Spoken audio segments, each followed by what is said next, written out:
Wait, it's Friday by Chris Barish. Today is Friday. On Fridays, I wait and wait and wait. I wait with Daddy while the challah rises.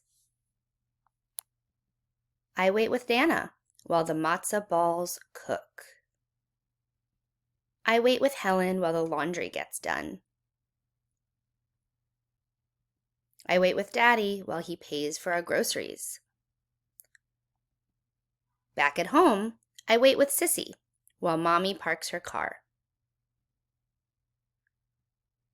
I wait with Uncle Bill while he drops coins into our tzedakah box. I wait with my family while the sun slips out of the sky. But now the waiting is over. The challah smells warm and sweet. Matzah balls float golden and fluffy. The tablecloth lies fresh and crisp.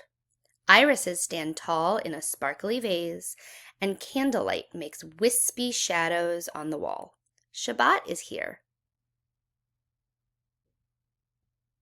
Shabbat Shalom.